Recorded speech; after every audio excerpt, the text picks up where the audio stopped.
Bonjour à toutes et à tous, bienvenue à cette webconférence intitulée «L'inclusion, la diversité et l'égalité au service de l'attractivité», donc organisée par VK en partenariat avec la CASDEN Banque Populaire et GMF Assurance.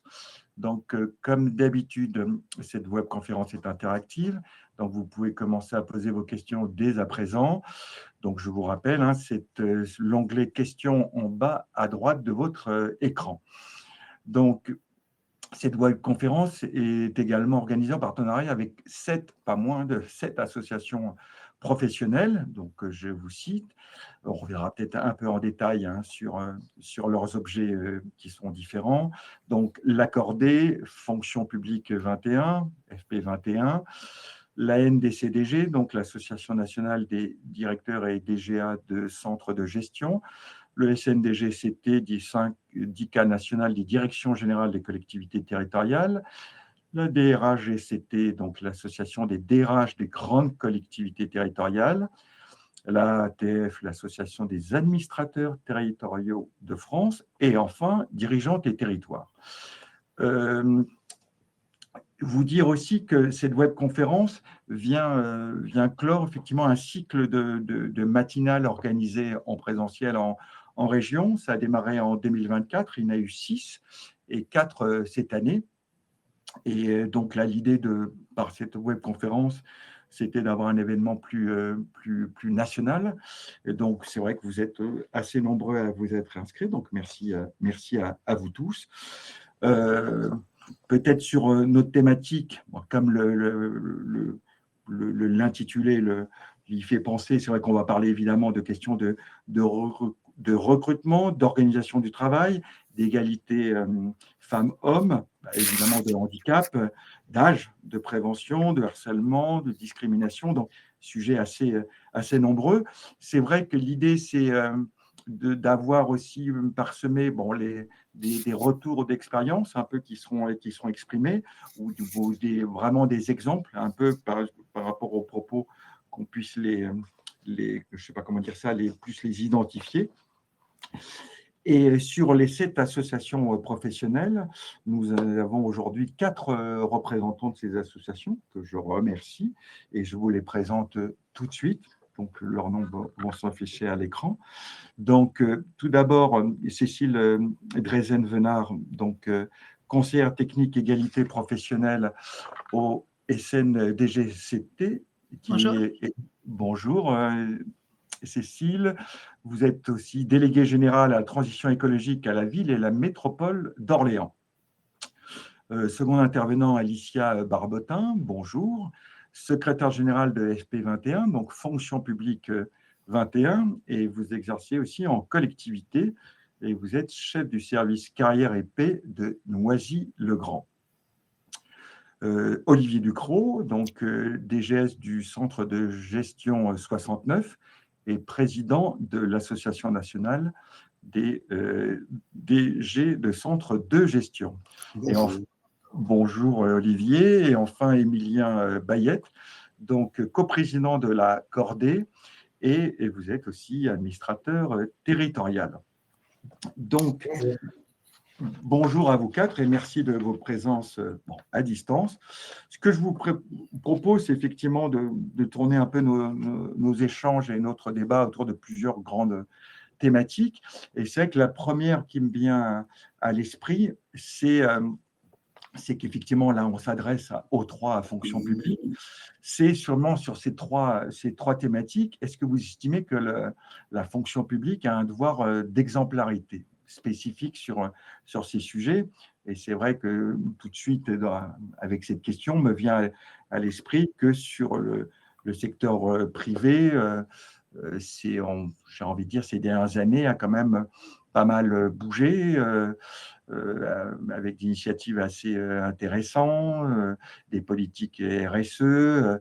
Donc, effectivement, peut-être la fonction publique est parfois voit, je mets vraiment des guillemets, un peu une concurrence du privé sur ces politiques. Donc, qu'est-ce que ça vous inspire?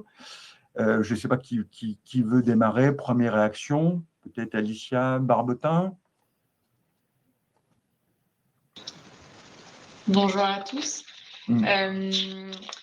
Effectivement, je peux démarrer. Après, voilà, c'est vrai que dans les entreprises, la démarche de RSE ou de RSO dans les organisations, c'est des démarches qui sont assez intéressantes et qui ne sont pas forcément investies par certaines collectivités. Je pense notamment à tout ce qui est sur la conformité aux attentes sociétales.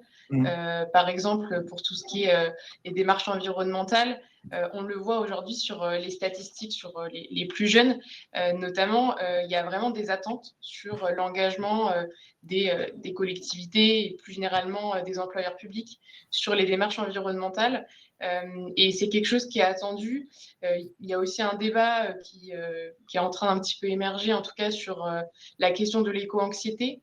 On peut se poser la question de demain, est-ce que l'employeur ne doit pas entamer une démarche sur la GPEC, notamment pour faire face à cette éco-anxiété? Est-ce qu'il a un rôle à jouer face à cette éco-anxiété?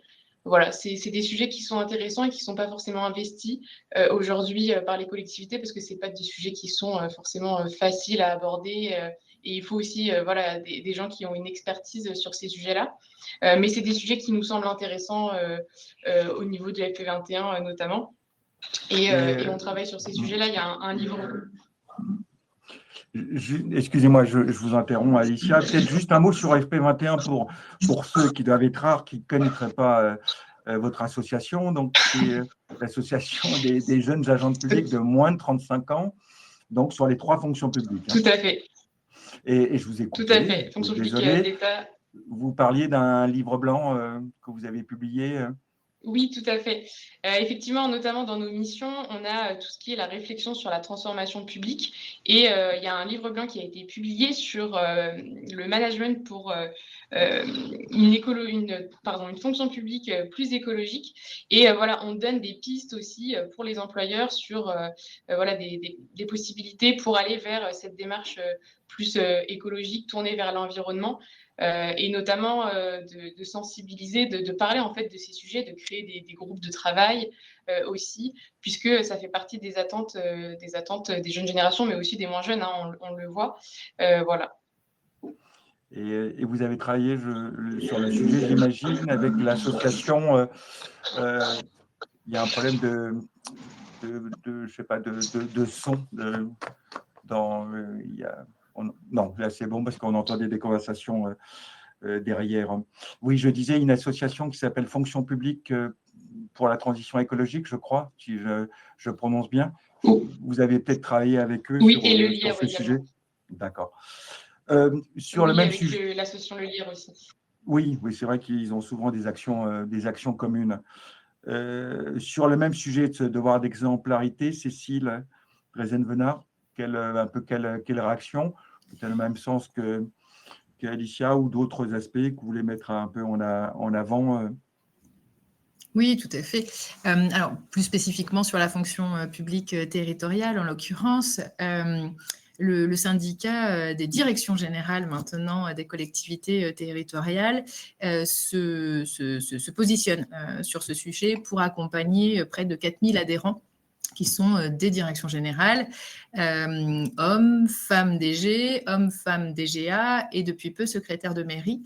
Elle se positionne depuis plusieurs mois, années maintenant, et pas plus tard qu'il y a quelques mois, nous avons changé, sous l'impulsion de notre présidente, les 2 mots derrière l'acronyme DG pour remplacer directeurs généraux par direction générale, ce qui permet de recouvrir 3 types de fonctions, les directions générales adjointes, mais aussi les secrétaires de mairie, et puis aussi d'être plus inclusif. Donc, au-delà du nom, c'est quand même un travail que nous menons depuis plusieurs années avec une vice-présidence déléguée à l'égalité et à la diversité et maintenant au management et à l'inclusion. On est persuadé au sein du syndicat que les questions de management, les questions d'exemplarité des directions générales permettent vraiment de porter plus haut, de façon plus légitime, ces notions d'inclusion, de diversité et d'égalité. On a aussi développé un certain nombre de notes techniques sur des sujets d'actualité comme l'IA, la semaine en 4 jours, le leadership. Et à chaque fois, nous avons des développements sur l'inclusion des personnes en situation de handicap, sur l'égalité professionnelle. Et sur un management qui permette à chacun d'être reconnu dans ses fonctions.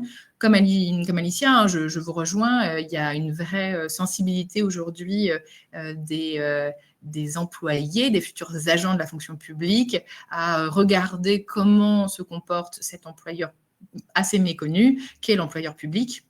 Et s'il a des démarches RSE, s'il a des démarches d'inclusion et qu'il les porte, je crois vraiment que ça fait partie des choses qui sont regardées de près par les candidats et aussi par nos agents pour rester dans la collectivité, mais on aura l'occasion d'en reparler. Merci Cécile. Même question, Émilien Bayed. J'imagine que vous vous retrouvez un peu dans les propos qui ont été tenus, mais peut-être avec la spécificité de l'accordé, effectivement, exemplarité par rapport à un besoin de plus de diversité sociale des agents publics, qui effectivement aujourd'hui, c'est pas toujours satisfaisant, c'est le moins qu'on puisse dire. Oui, tout à fait. Bonjour à toutes et à tous. Donc, tout d'abord, merci d'avoir sollicité l'association L'Accordé pour cet échange avec un sujet absolument passionnant. Donc, effectivement, à L'Accordé, quelques mots, c'est une association qui milite pour la diversité sociale dans la fonction publique et pour ce qu'il convient encore d'appeler l'égalité des chances, donc notamment sur très forte action autour de l'intégration dans la fonction publique et de ce que nous, on appelle le parcours candidat, donc c'est-à-dire le moment où on a l'information qu'il y a tel concours, que la fonction publique permet tel ou tel parcours, et le moment où on intègre bien la fonction publique.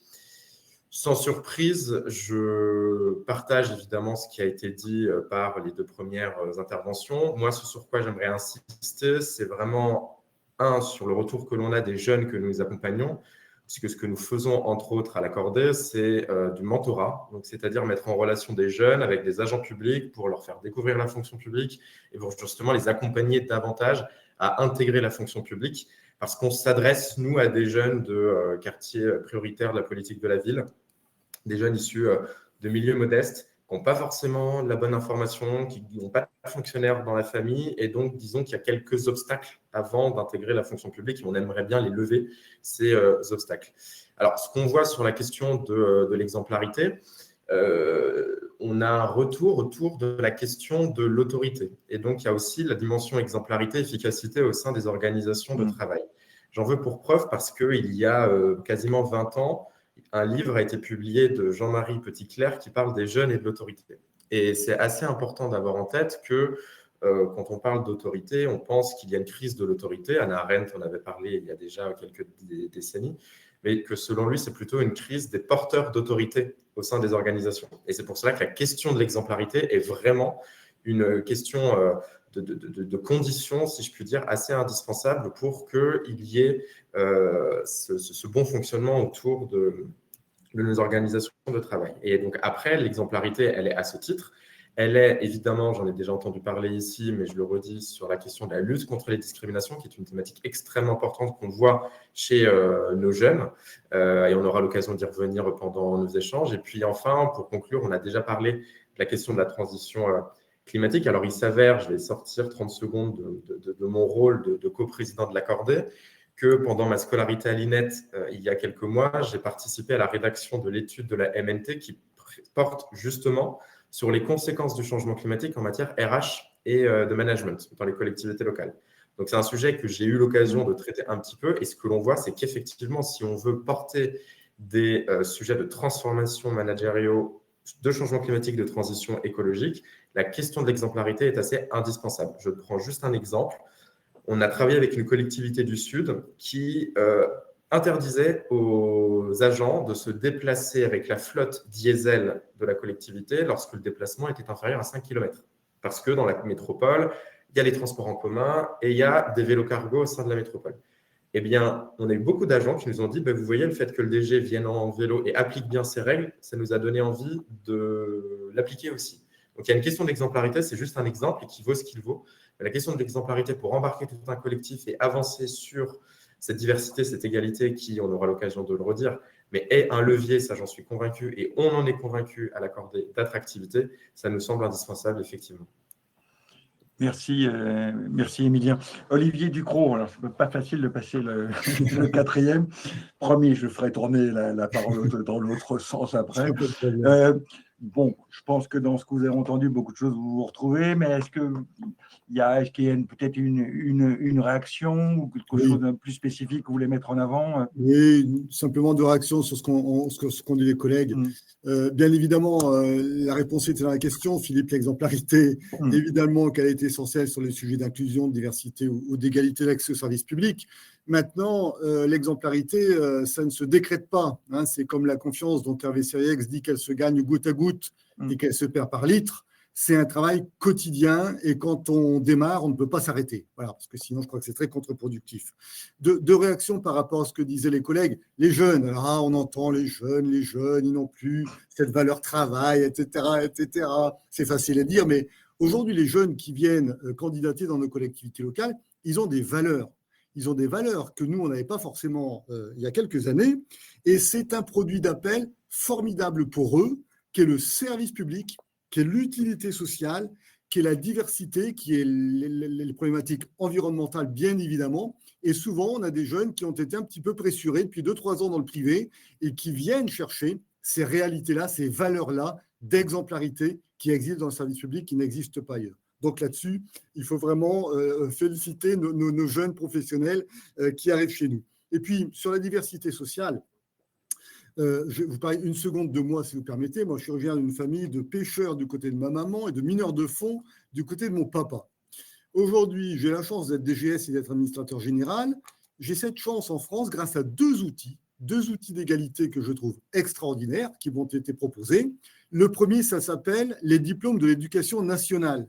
Parce que je crois que l'égalité, ça commence par l'accès au savoir et donc l'accès à l'école publique. Et le second outil extraordinaire, ça s'appelle les concours. Alors, je sais bien qu'il est de bonne guerre de considérer le concours ringard, ça, ceci, cela, etc., etc. Mais le concours, en termes d'égalité d'accès, c'est certainement le plus mauvais système de recrutement, à l'exception de tous les autres. Pour paraphraser une formule bien connue. Et oui, la question des concours, c'est plus la réforme du concours, mais l'outil qui se réforme, qui continue à se réformer.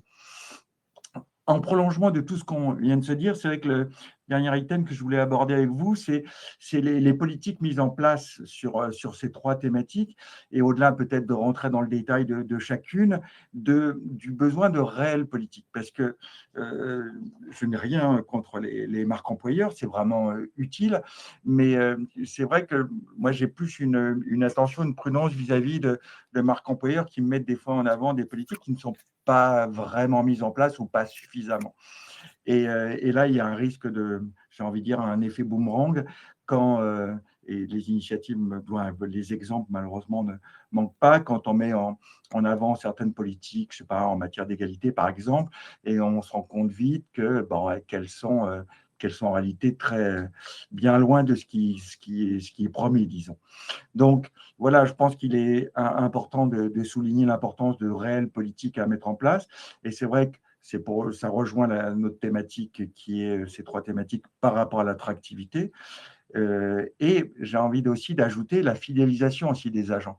Et en général, si c'est réussi, c'est qu'on est bien dans l'administration, dans la collectivité, qu'on a envie d'y rester, disons. Donc, les 2 sujets sont vraiment liés dans la réussite d'une politique. Alors, je ne sais pas si quelqu'un veut réagir sur ce sujet.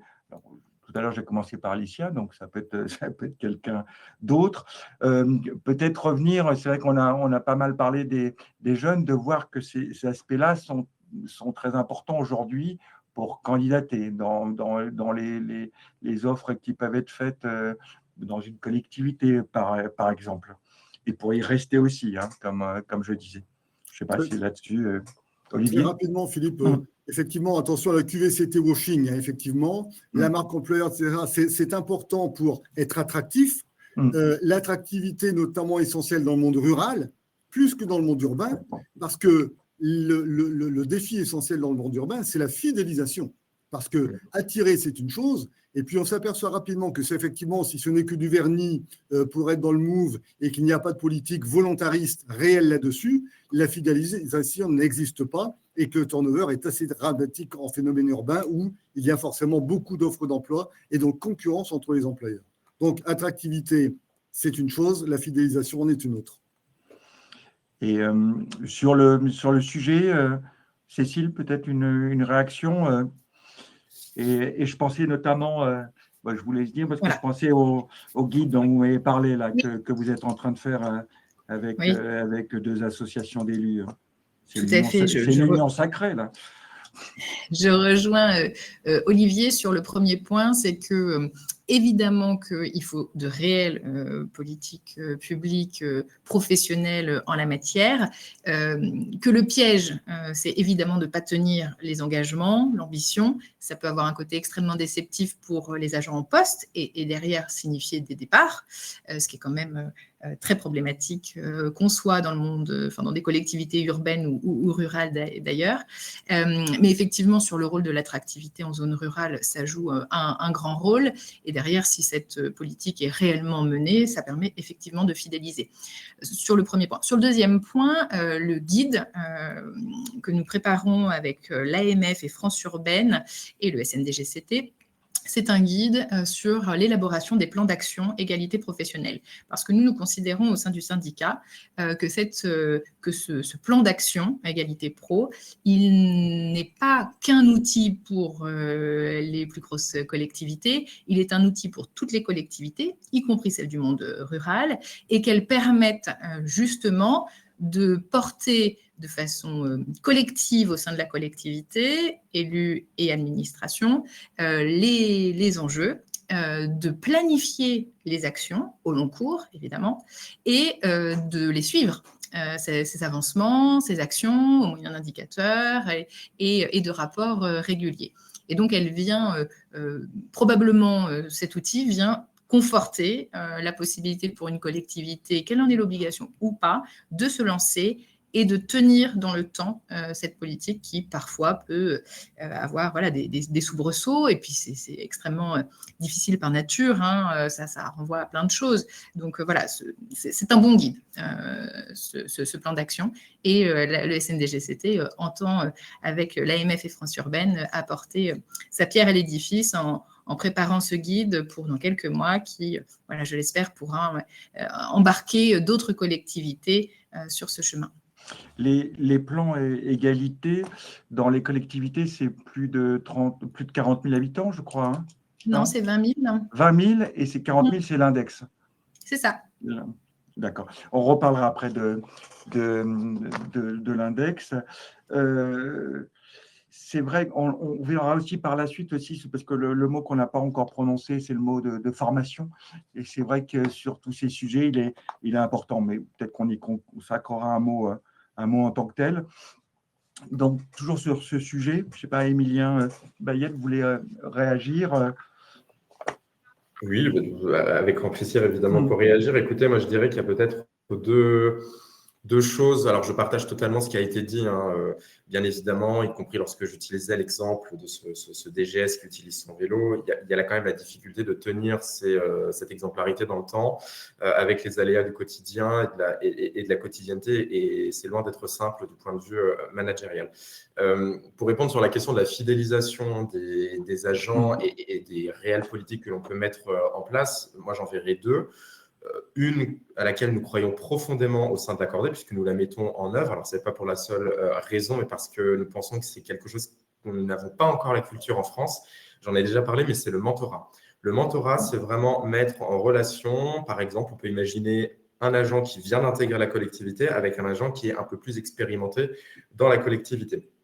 Nous, on le fait avec des jeunes. Donc, cette année, on sera aux alentours de 800 jeunes qu'on va accompagner pour faire découvrir la fonction publique. Mais on est extrêmement heureux d'avoir de plus en plus de conventions avec des collectivités. Je pense notamment avec le département du Nord, pour expliquer à quel point, du point de vue managérial, le mentorat, ça a du bon du point de vue de l'onboarding. Alors, je déteste l'anglicisme, donc on va dire l'embarquement, l'intégration, l'inclusion de l'agent dans la collectivité, et la fidélisation, parce que c'est aussi un outil de transmission de savoir et de montée en compétences. Cependant, le mentorat, et je suis ravi que vous ayez parlé de la formation, on pense que c'est simple, bon, voilà, on fait un échange entre deux personnes et puis c'est réglé. Non, le mentorat, c'est quand même répondre à tout un tas d'interrogations, à tout un tas de sujets, et c'est quand même du management très de proximité, si je puis dire, avec une autre personne. Et ça, je tiens quand même à donner une donnée sur le manque de culture en France de ce mentorat. Déjà rappeler que lorsque Madame Elisabeth Borne était Première ministre, elle souhaitait mettre en place un droit du mentorat dans le secteur professionnel, que ce soit le secteur privé ou public. Et j'aimerais citer un rapport de l'INJEP, donc de l'Institut national de la jeunesse et de l'éducation prioritaire, qui est revenu sur le plan Un jeune, un mentor, qui permet de financer ces outils de mentorat. Et ce que l'on voit, c'est que sur les 3000 dispositifs qui existent en France, 95% de ces dispositifs relèvent du milieu associatif. Et que, je n'ai pas évidemment le temps de parler de tout le rapport, mais il y a une bonne comparaison très intéressante avec des pays, je pense au Canada ou je pense aux pays scandinaves, où cette culture de l'entraide, du mentorat, du tutorat est un petit peu plus poussée et on trouve des taux de turnover et de fidélisation qui sont bien meilleurs que chez nous. Donc ça, c'est le premier point. Et puis le deuxième point, peut-être plus rapidement, moi je pense quand même qu'il faut, dans nos collectivités aujourd'hui, ça a été dit par un camarade de FP21, avoir des collectivités qui prennent en compte les aspirations de la société sur la lutte contre les discriminations. Et les collectivités, encore aujourd'hui, sont exposées, ou en tout cas, il y a des discriminations qui perdurent dans les collectivités.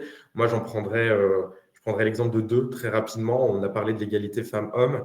On voit que nous, chez les jeunes qu'on accompagne, on a plus de jeunes femmes dans l'accompagnement licence-master, mais quand il s'agit de passer au concours, on voit que, hop, ça s'inverse. Donc, on a une autocensure féminine de je ne veux pas passer un concours, je ne me sens pas de passer un concours. Ou peut-être qu'on a aussi des parcours de concours et de scolarité qui ne sont peut-être pas aussi adaptés à certains besoins. Ça, je me permets aussi de l'évoquer. Premier élément. Puis le deuxième élément, je vais parler aussi des enjeux de LGBT-phobie, puisque je citerai un rapport de la Défenseure des droits de 2023 qui a attesté que les personnes homosexuelles ont 6% de rémunération en moins dans le secteur public, notamment sur la part des primes, par rapport aux personnes hétérosexuelles. Donc, on voit qu'il y a encore des situations, je n'ai pris que ces exemples-là, mais j'aurais pu en prendre d'autres, malheureusement, qui perdurent. Et donc, comment on accompagne, comment on a le onboarding, l'accompagnement, le tutorat d'une part, et puis deuxièmement, je pense, entre autres, en lutte contre les discriminations.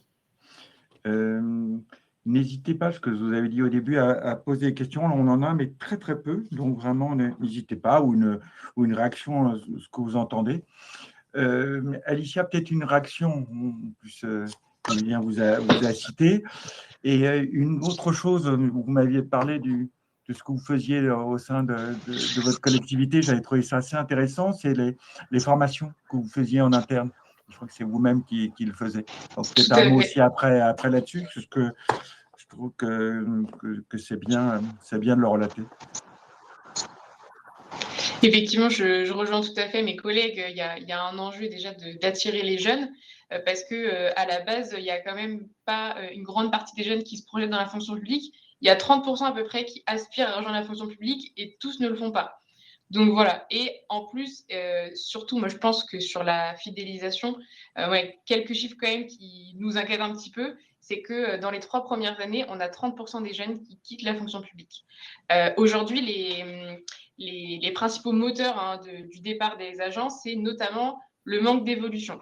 Nous, on l'analyse de deux façons. Je pense qu'effectivement, il y a un sujet sur connaître et comprendre le statut de la fonction publique et ce que ça implique, qu'on soit contractuel, qu'on soit titulaire, etc. Donc, il y a vraiment un enjeu de formation, de transparence aussi des administrations publiques sur les différentes règles, puisque, en fait, je pense que c'est aussi lié à cette méconnaissance que les agents ne voient pas de perspective. Donc, ils ne se disent pas qu'ils peuvent aller dans une autre administration, dans une autre fonction publique, découvrir un nouveau métier, se former pour changer tout à fait d'orientation. Enfin, moi, je prends mon exemple, mais à la base, je suis plutôt une formation juridique. J'ai commencé mon poste au conseil municipal, donc je suivais les instances. Et au bout de plusieurs années, j'ai eu envie de faire autre chose et je suis allée dans les ressources humaines. Vous me direz, c'est peut-être pas si éloigné, il y a un domaine juridique, mais c'est quand même, en tout cas, dans les collectivités, pas considéré comme le même métier. Sur le papier, voilà, il y a d'autres enjeux. Et en fait, voilà, on communique peut-être pas assez sur la possibilité qu'on a aujourd'hui de changer de métier plusieurs fois dans une même carrière et justement de pouvoir acquérir des compétences, notamment par la formation. Et du coup, aussi par la voie du concours, puisqu'on peut évoluer sur différents niveaux de fonction aussi. Donc là, je rejoins effectivement mon collègue de l'accordé sur ce sujet-là. Il y a un enjeu aussi sur le concours, de faire connaître les concours. Nous, en interne, on a donc 2 dispositifs. On a un dispositif notamment de préparation au concours. Donc, on fait des modules de formation sur différentes thématiques qui sont à peu près communes à tous les concours, hein. On a un focus sur les ressources humaines, donc on fait vraiment les bases du statut, comprendre comment ça fonctionne. On a un focus aussi sur le juridique, donc c'est pareil, on fait les bases du juridique, et un module sur les finances, donc les finances plutôt finances locales dans les collectivités. Et on a un 4e module qui est lié à la méthodologie. Donc là, en fait, on demande à des agents qui ont passé le concours il y a quelques années de présenter la méthodologie qu'ils ont eu en prépa ou qu'ils ont appliqué. Après, la méthodologie se retrouve à peu près, il y a une certaine... c'est à peu près la même chose dans plusieurs filières. Donc, c'est intéressant aussi d'avoir les retours et de faire témoigner des collègues pour aussi permettre aux gens qui envisagent de passer les concours de pouvoir se projeter sur ces missions-là. Le 2e dispositif qu'on a mis en place en interne, et je pense que c'est aussi une idée pour favoriser l'évolution des compétences, c'est les formateurs internes, vous le disiez donc tout à l'heure. Effectivement, on a mis en place un dispositif de formateurs internes qui consiste en fait à former en interne nos agents à devenir des formateurs. Donc, on a sélectionné des profils qui se sont proposés sur différentes thématiques. C'est assez large. On a des formations, on va dire, un peu classiques que j'anime sur le statut de la fonction publique. Donc là, voilà, c'est vraiment des choses théoriques. Mais on a aussi les tableaux Excel, plus sur l'informatique, sur le Word, utiliser le Outlook, etc. Mais on a aussi des choses beaucoup plus générales sur la communication non violente. Voilà. Et tout ça, c'est des ressources en interne, ce qui valorise les parcours des agents. Et nous, en l'occurrence, on a mis en plus une compensation financière du fait de la formation. Donc voilà, ça montre aussi que la collectivité reconnaît l'engagement des agents dans la collectivité et sur la formation, parce qu'on avait aussi quelques problématiques sur certains agents qui n'allaient pas en formation et il y avait des incidences sur la carrière après. J'ai une question pour Émilien, pour vous directement, par rapport à les propos que vous aviez juste avant. Comment s'explique l'écart de rémunération que vous mentionnez concernant les personnels LGBT+ dans la fonction publique? Alors, il faudrait que je reprenne le rapport, mais c'est sur... Un ordre d'idée, oui. Oui, de mémoire. Alors, de mémoire, c'était 6%, mais le secteur privé ne fait pas forcément mieux à hauteur de 5%. Ce sont principalement des primes qu'on accorderait plus facilement à compétences égales, à mérite égal aux personnes hétérosexuelles qu'aux personnes homosexuelles. Je n'ai plus trop en tête le rapport, donc j'avoue que je serais assez limité pour y répondre, mais en tout cas, c'est une statistique qui nous avait à l'accorder interpellé. Sinon, on commence à avoir pas mal de questions. Moi, je les prendrai par la suite. C'est vrai que je crois qu'on a évoqué tout à l'heure le mot de sens, et j'aimerais qu'on revienne un peu là-dessus sur le lien de ces politiques avec, et on sait qu'on en a besoin, que ça contribue effectivement à l'attractivité, à cette fameuse attractivité qui pose des fois un peu problème. Donc, de relier ces politiques d'inclusion, d'égalité, de diversité, et donc sur le sens, les valeurs, le service public. Et effectivement, bon, ça rejoint un petit peu l'idée de savoir si la fonction publique a une tâche particulière en matière d'exemplarité, d'intérêt général. Est-ce que ça vous évoque quelque chose? Excusez-moi, je ne le formule pas de façon très, très claire, mais je pense que vous voyez ce que je veux dire. Je ne sais pas qui voudrait réagir. Moi, je peux réagir très rapidement. La question du sens, alors j'aime bien partir des rapports, c'est mon petit côté un peu littéraire qui a tendance à se perdre, mais je citerai le rapport de cette année de la Cour des comptes, alors qui ne concerne pas la fonction publique territoriale, vous m'en excuserez, mais qui concerne l'insertion des jeunes dans la fonction publique d'État. Et c'est quand même extrêmement intéressant, puisqu'on voit que les 3 points prioritaires qui motivent les jeunes à intégrer la fonction publique, c'est d'abord la rémunération, c'est aussi quelque chose qu'on n'a pas abordé, mais la question de la rémunération et comment on essaye d'avoir cette attractivité avec des niveaux de rémunération qui ne sont pas ceux du privé, c'est un sujet. Le deuxième élément, pareil, je pense qu'il faut aussi qu'on pose la question de la diversité, tout ça c'est très bien, mais évidemment, mais qu'il y a aussi la question des conditions de travail, qui sont des éléments extrêmement importants pour les jeunes. Donc, l'équilibre entre la vie privée, la vie professionnelle, le télétravail, les cycles horaires, là où c'est possible. Je pense aux filières techniques ou médico-sociales ou autres où c'est plus difficile. Mais par exemple, et le troisième critère, c'est précisément le sens donné au travail. C'est 40% des répondants de ce rapport de la Cour des comptes. Alors, nous, on le voit. Lorsqu'on a lancé notre campagne de recrutement à l'accordé des jeunes pour participer à ce programme de mentorat que l'on appelle Ambition Service Public, puisque pour ces jeunes, pour eux, c'est vraiment ambitieux d'intégrer la fonction publique, donc on les prend à la lettre. La question du sens, de se dire je me lève le matin, j'ai envie d'être au service d'eux, c'est quelque chose qui est assez omniprésent. Et je précise même une chose, je vais un petit peu plus loin. À l'accordé, on s'adresse à des jeunes qui sont issus de milieux, je n'aime pas le terme, mais il est encore utilisé, donc je vais malheureusement l'utiliser, défavorisés, des milieux modestes, et donc des jeunes qui savent pertinemment, pour rebondir sur les propos de tout à l'heure, ce qu'ils doivent à l'éducation nationale, globalement au service public, à la culture, au sport. Et donc de ces jeunes qui se disent, moi j'ai envie de participer à la défense, à la préservation, au maintien, à l'innovation, tout ce que vous voulez de ce modèle de service public. Et ça, c'est quelque chose qui est extrêmement présent chez nous à l'accordé. Et puis peut-être, pour conclure, un élément d'illustration.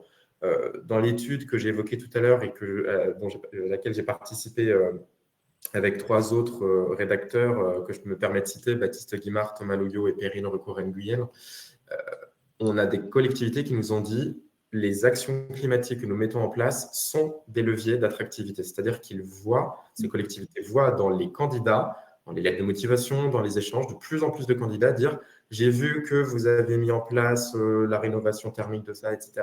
J'ai envie d'être un agent au service de ces projets et donc je viens frapper à votre porte pour essayer d'intégrer votre collectivité. » Et ça, d'après le retour des collectivités que nous avons interrogées, c'est quelque chose d'assez récent et qui me semble être une très, très belle opportunité pour répondre aux défis d'attractivité qui sont devant nous. Ce ne sera pas la seule raison, mais en tout cas, ça peut déjà y contribuer. Ça me fait penser qu'il y a le lien aussi, et ça c'est important aussi dans les recrutements, c'est des politiques mises en place, les politiques publiques vis-à-vis des habitants. Et en général, effectivement, si vous avez une politique active en matière de handicap dans vos politiques publiques, en général, ça se retrouve aussi au sein de l'organisation. On peut avoir des contre-exemples, malheureusement, mais en général, l'un va avec l'autre. Mais c'est important aussi que là, vous parliez de candidats. C'est vrai que j'avais entendu que, notamment en matière de transition écologique, c'était que soit en matière de transport ou autre, de biodiversité, c'était aussi une chose qui pouvait compter, disons. Après, ce que fait la collectivité elle-même vis-à-vis des agents et de son fonctionnement, mais ça va dans les 2 sens. J'ai une question, parce que je ne sais pas si on en reparlera du mentorat, mais là, vous pourriez donner une grande liste, peut-être en donner 2, 3. Auriez-vous des exemples de collectivités qui ont mis en place un dispositif de mentorat? Il y en a beaucoup, vous avez cité notamment le département du Nord, si je ne dis pas de bêtises, mais il y en a beaucoup, peut-être. Et ce qui est intéressant, c'est de dire peut-être de toute taille, ce n'est pas forcément que des grandes collectivités. Alors, ce n'est pas que des grandes collectivités, même si pour le moment, c'est plutôt dans la grande majorité des grandes collectivités. Donc, évidemment, je ne peux pas tous les citer, mais on a le département du Nord. On a un mentorat à destination, j'en parle très très rapidement, des profils qui sont dans un parcours de réinsertion sociale. C'est un programme qui s'appelle OSE la fonction publique et qui permet de préparer des personnes qui sont demandeurs d'emploi ou qui sont allocataires du RSA au concours de catégorie C de la fonction publique. Et donc, on met un dispositif de mentorat, de coaching, de sessions, de préparation au concours. Et on est notamment conventionné avec l'établissement public territorial parisien Pleine Commune et aussi la ville de Paris. Et je tiens à le dire puisque ça demande beaucoup d'investissement et c'est vraiment quelque chose qui a des résultats très concrets puisqu'on a préparé notamment 13 personnes au concours de catégorie C de la ville de Paris et 12 ont été admis. Et donc, c'est quand même un dispositif qui fonctionne bien.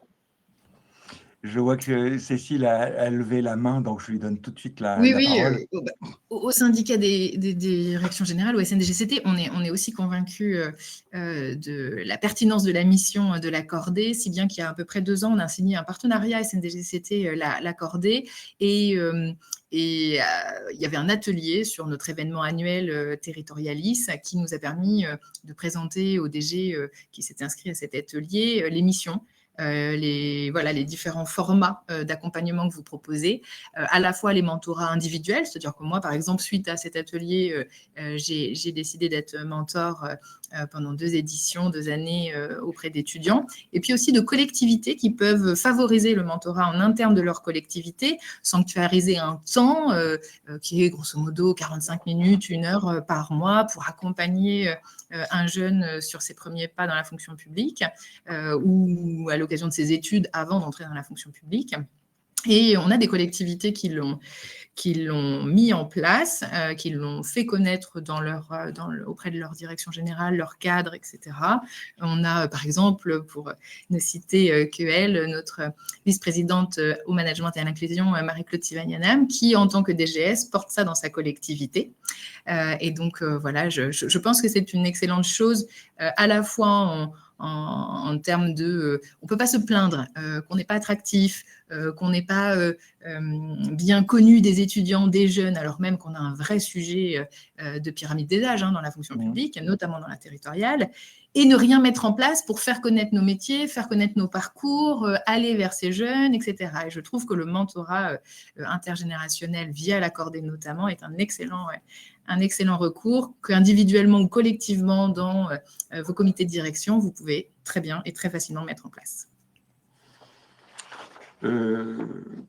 Je vois le temps malheureusement qui va très vite. J'aimerais passer sur une autre thématique, sur le portage, je vais appeler le portage politique administratif, c'est-à-dire sur ces politiques, l'importance que ça soit porté, qu'il y ait un rôle aussi de l'élu. On ne lui demande pas d'être omniprésent, c'est sûr.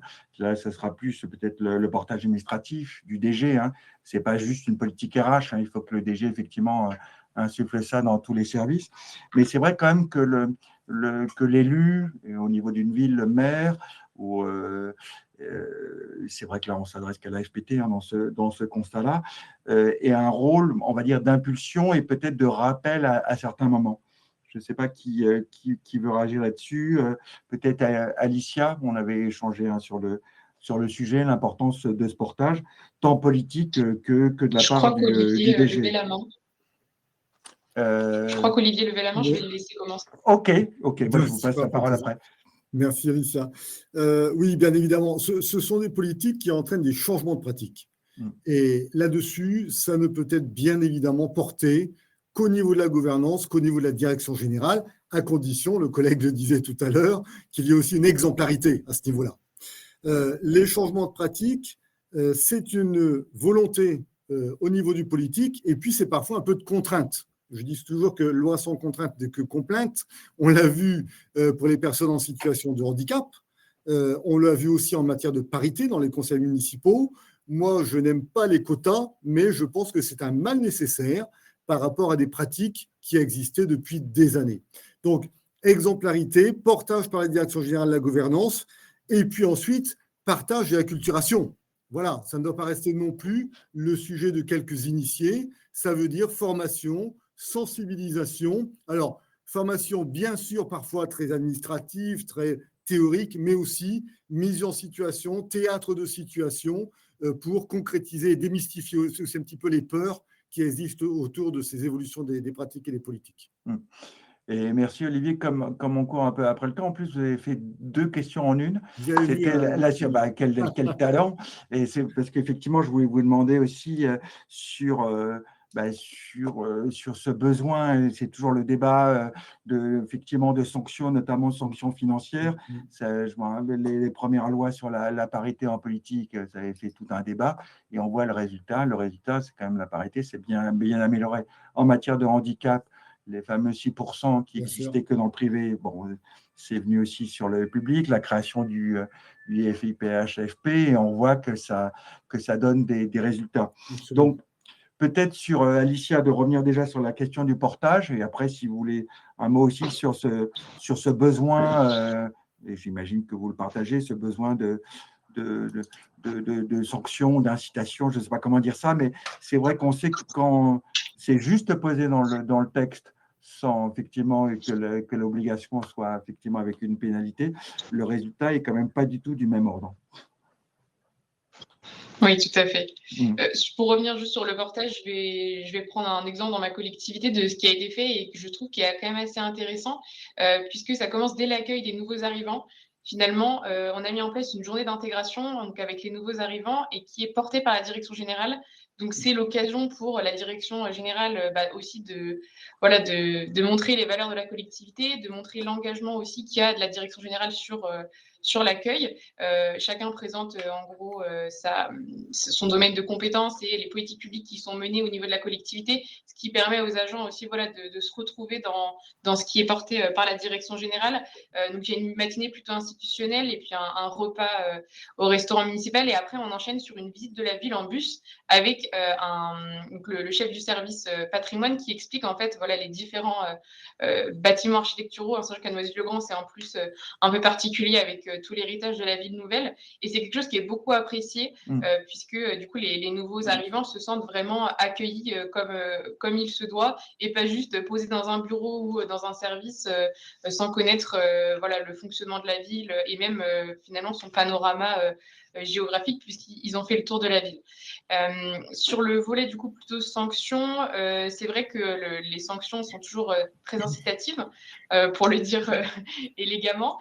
Et nous, en l'occurrence, à Noisy-le-Grand, on a travaillé notamment sur l'index égalité. Ça nous a fait revoir notre façon de traiter les avancements de grade et on a instauré du coup un quota au prorata hommes-femmes dans les grades, ce qui a permis d'améliorer notre indicateur d'égalité sur ce point-là. Et effectivement, je pense que si la sanction n'avait pas été promise l'année d'après, peut-être que l'engouement aurait été un peu moins facile. Et là, au final, ça a été tout à fait accepté et ça a porté ses fruits. Donc, c'est assez plaisant aussi de voir qu'en changeant parfois pas grand-chose, on peut vraiment avoir de réels impacts. Et si je ne dis pas de bêtises, pour l'index, c'est quand on est obligé de le rendre public, je crois, de le mettre sur le site. Donc, il peut avoir une sanction, j'ai envie de dire, aussi indirecte quand effectivement on affiche quand même des résultats très mauvais. Et on parlait par rapport à l'attractivité, c'est peut-être pas la meilleure publicité qu'on peut faire pour la collectivité. Sur ce sujet, Cécile, peut-être une réaction aussi. Je reviens sur l'idée du portage. Effectivement, le portage, le DG, effectivement, a un rôle important. Il a besoin aussi d'être soutenu par son élu. Et effectivement, peut-être aussi un mot, parce qu'on n'a pas parlé encore du DRH. Effectivement, le rôle aussi du DGS vis-à-vis des différents services, mais ce rôle spécifique, voire même ce tandem entre le DGS et le DRH. Il y a plusieurs choses dans tout ce qu'il a été dit et dans votre question, Philippe. En tout cas, ce qui est certain, c'est qu'il faut de la cohérence. C'est-à-dire qu'il ne peut pas y avoir un DG qui porte sans gouvernance qui porte également, et notamment sur les aspects de politique publique.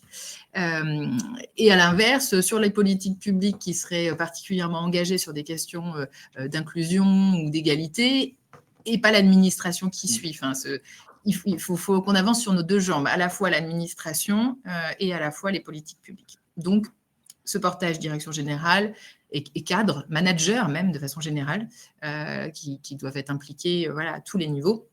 Et puis, c'est la deuxième jambe qui est la gouvernance politique.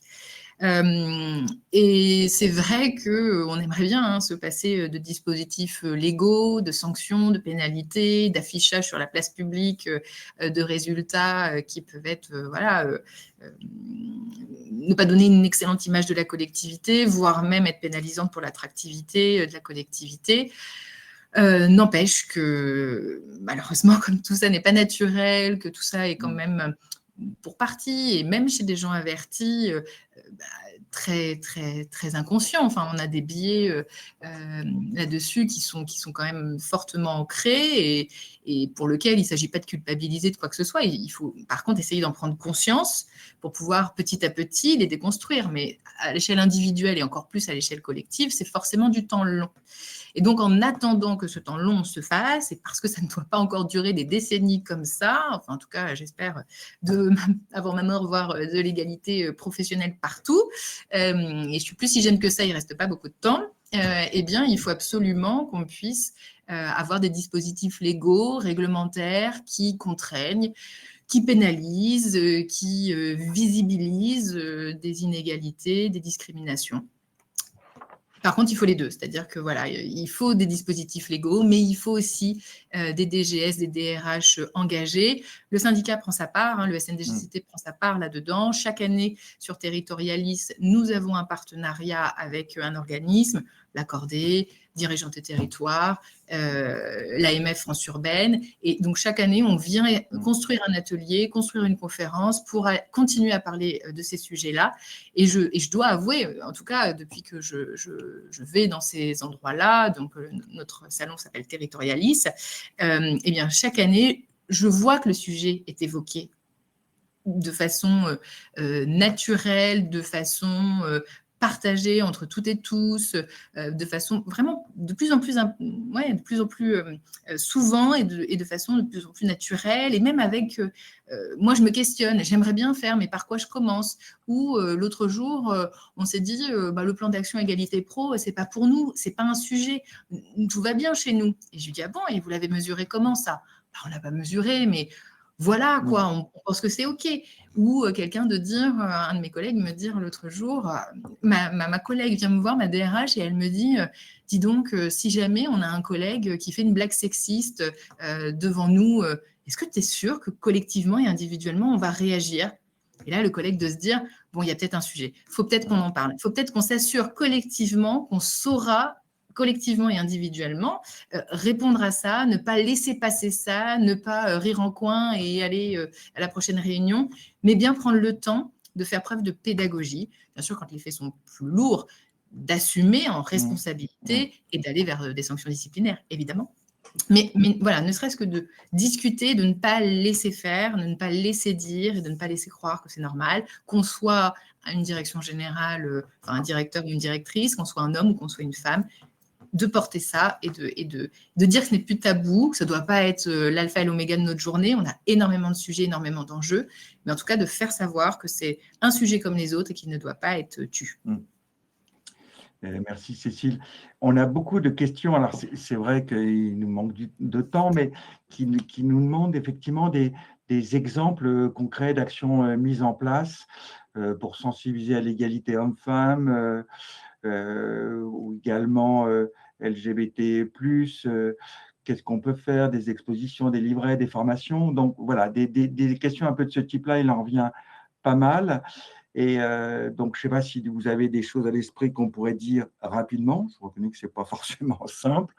Et j'en profite pour poser peut-être une question à Olivier Ducrot sur le centre de gestion qui a un rôle particulier vis-à-vis des petites communes. Effectivement, dans les collectivités affiliées, il y a des communes de toute taille, mais c'est vrai qu'il y en a beaucoup de plus petites qui ont évidemment plus de besoins. Et de savoir sur ces sujets, comment un CDG peut les accompagner et quel type d'initiative concrète. Alors, c'est en matière de handicap, mais également, parce qu'on sait que les conventions avec les FIP et HFP incluent effectivement, qui sont passés avec des CDG, incluent les politiques vis-à-vis des communes, mais également sur les autres thématiques de notre webconférence, disons. Absolument, absolument. On le sait bien, hein, les petites communes et les moyennes, et de plus en plus les moins moyennes d'ailleurs, n'ont ni le temps, ni les compétences et surtout ni les budgets aujourd'hui pour partir seul parfois ce type de politique. Et les centres de gestion sont effectivement des établissements de mutualisation de compétences RH au niveau départemental, régional et même national. Alors effectivement, on pense immédiatement aux politiques d'inclusion liées au handicap à travers ces conventions exemplaires qu'on a avec le FIPHFP, ce qui fait que pour les collectivités, les politiques d'inclusion des personnes en situation de handicap ne sont plus des questions financières. C'est juste une question d'envie, une question politique, une question d'abnégation et de tuer quelques fantasmes qui existent encore de la part des employeurs, voire des managers. Et on développe beaucoup, effectivement, de supports, de théâtre à la carte et d'intervention directement dans les collectivités pour préparer et assumer dans la durée, sur des politiques longues, l'inclusion vis-à-vis du handicap. Ça n'est pas le seul sujet. On a aussi bien sûr des CDG au travers de la France qui travaillent et qui interviennent sur les questions d'égalité femmes-hommes, sur les questions de diversité sociale. Je rappelle aussi 2 missions essentielles des centres de gestion. La mission sur la thématique de la laïcité. En termes d'égalité, ça devient un sujet prégnant chez nous, dans notre territoire national. C'est une mission obligatoire des CDG de proposer un référent déontologue et laïcité à la disposition des agents et des managers. Et un dispositif très important qui est obligatoire dans toutes les collectivités de France, c'est le dispositif de signalement des actes de violence, de discrimination, de harcèlement et d'agissement sexiste. C'est une obligation pour les employeurs et très majoritairement, les centres de gestion portent cette politique à disposition des employeurs. Par exemple, dans le CDG 69, on a externaliser cette mission auprès de cabinets d'avocats qui qualifient les faits et qui ensuite proposent des traitements appropriés des faits de harcèlement ou de discrimination qui sont déclarés par les agents lorsque l'agent accepte de lever l'anonymat, bien évidemment. Ce sont des dispositifs, bien sûr, essentiels, des dispositifs qui souvent doivent être externalisés de la collectivité pour rassurer l'agent, de savoir que son employeur n'est pas jugé parti. Et je crois que cette position de tiers de confiance des centres de gestion entre les employeurs et les agents, il est important dans ce type de politique et d'inclusion. Merci Olivier. Alors c'est vrai que là, il nous reste encore quelques minutes. J'aimerais bien revenir et si peut-être chacun, si vous avez à l'esprit une initiative ou une action comme ça que vous trouvez, si ce n'est original, mais intéressante à mettre en place pour répondre un peu à ces diverses questions. Et pour simplifier les choses, j'ajouterais bien la dimension, parce que c'était une des questions que je voulais vous poser, l'importance des politiques un peu, et particulièrement de politiques RH au long cours, parce qu'on voit que ces politiques, hein, ça ne se fait pas en un jour, et que surtout, on voit que quand la politique n'est pas continue, des fois, les résultats baissent au fil des années. J'ai vu comme ça pas mal d'exemples. Donc, effectivement, cette importance de jamais laisser retomber je ne sais pas comment dire ça, la pression. Donc, sur ce petit tour de table, même si on n'a pas de table, mais sur d'actions, d'initiatives que vous auriez envie de mettre un peu plus en avant. Cécile ? Oui, tout à fait. Alors, des actions, il y en a beaucoup. Et d'ailleurs, on en mettra un certain nombre dans notre futur guide d'élaboration des plans d'égalité pro. Mais on peut en citer quelques-uns qui ont déjà fait leurs preuves et sont plutôt faciles à mettre en œuvre. Je pense notamment à la fresque de la diversité. Je pense à des formations contre les biais sexistes et sexuels qui peuvent être d'ailleurs animées sous des formats d'ateliers qui permettent aussi d'avoir une parole plus libre.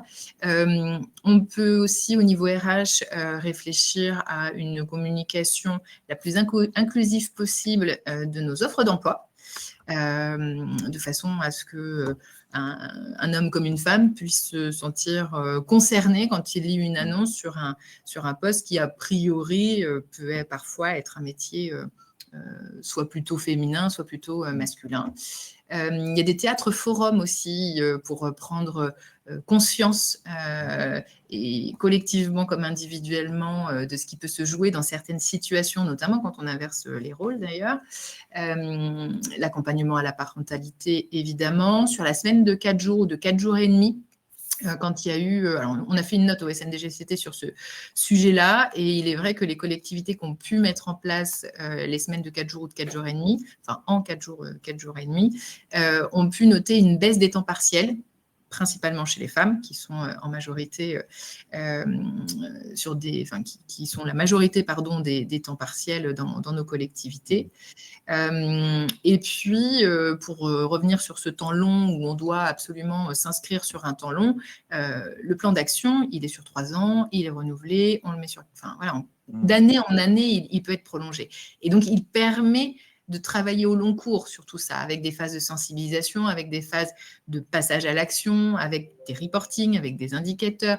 Donc, il vient travailler sur un temps long, il vient travailler sur tout un système, et c'est forcément très intéressant. Si, une dernière idée qui me revient, c'est sur l'inclusion des personnes en situation de handicap dans nos collectivités. C'est par exemple le DUOD, que met en place la ville d'Orléans et d'Orléans Métropole fin novembre, avec un binôme de quelqu'un de valide, de quelqu'un qui ne l'est pas. Et on travaille avec des associations qui nous permettent d'accueillir des collaborateurs, enfin plus généralement pas des collaborateurs, des personnes en situation de recherche d'emploi, par exemple, qui ont un handicap. Et là aussi, ça donne une chance à la personne de voir autre chose, de connaître le monde professionnel. C'est aussi très intéressant d'un point de vue individuel et collectif d'accueillir des personnes en situation de handicap. C'est vrai que, en tout cas, c'est moi ma philosophie de vie, mais on ne sait pas de quoi l'avenir est fait. Et aujourd'hui, on peut être valide et demain, vraiment lourdement handicapé. Et le fait de faire une place à la personne dans son individualité, dans sa diversité, dans sa différence, c'est extrêmement important, et ça rejoint tout ce qu'on s'est dit tout à l'heure sur le fait de l'exemplarité de nos collectivités, de donner du sens. On travaille pour l'intérêt général, on se doit d'être nous-mêmes exemplaires en matière d'inclusion. Je rebondis sur effectivement l'initiative du OD, ce qui effectivement est intéressant. Effectivement, l'action ne peut pas se limiter qu'à ça, mais c'est vrai que c'est un peu un moment très, très intéressant. Émilien, effectivement, vous m'en aviez parlé, vous l'aviez cité aussi comme une initiative plutôt intéressante, et même, si je ne dis pas de bêtises, une collectivité, vous aviez fait un stage, vous aviez trouvé ça intéressant, disons. Oui, tout à fait. Je m'inscris totalement dans la continuité de ce qui vient d'être dit. Alors, pour répondre à votre question, Philippe, donc évidemment, j'en ai déjà parlé beaucoup, donc je ne vais pas m'attarder, mais le mentorat, ça, je pense quand même que pour favoriser la diversité, l'égalité, la fidélité dans la fidélisation.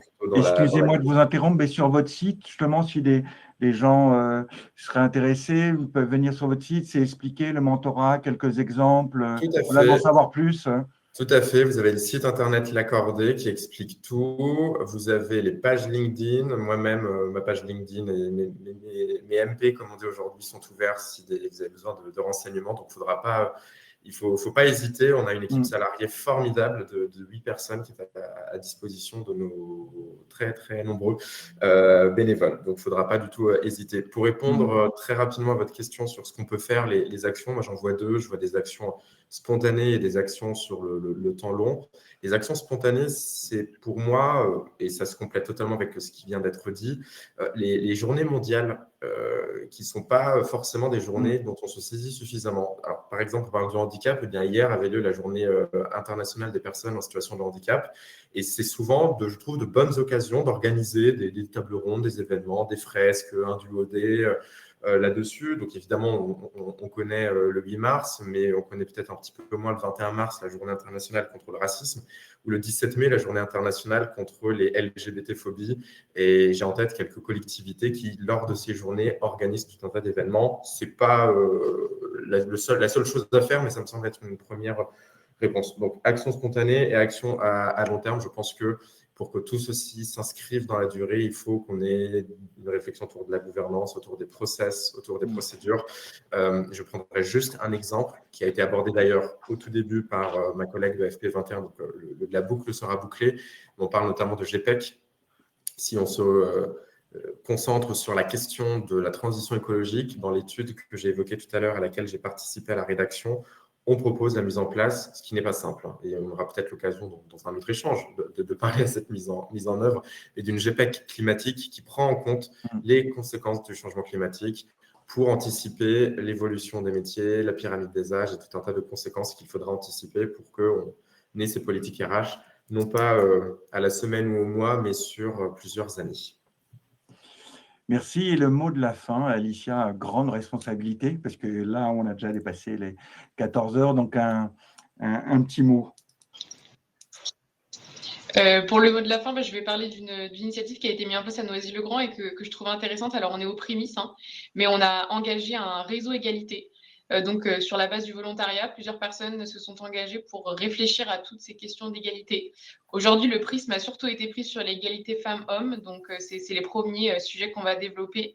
Mais voilà, on a organisé plusieurs modules. Il y aura notamment un module sur la négociation de la rémunération, puisqu'on a constaté, mais comme beaucoup d'autres, que effectivement les femmes négociaient moins ou négociaient moins bien, peut-être, que les hommes.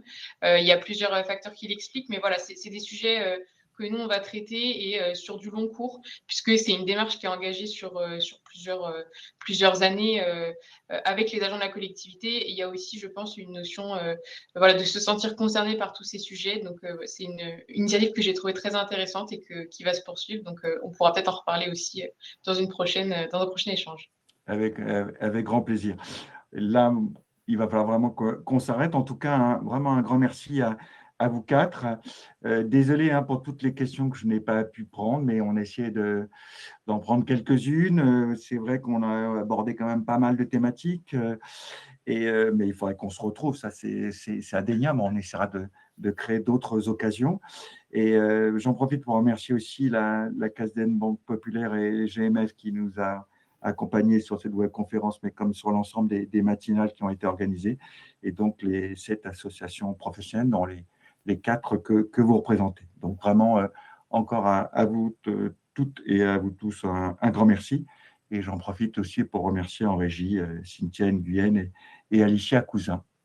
Merci beaucoup et bon après-midi. Merci. Bon après-midi, au revoir. Merci, au revoir. Merci à vous. Au revoir.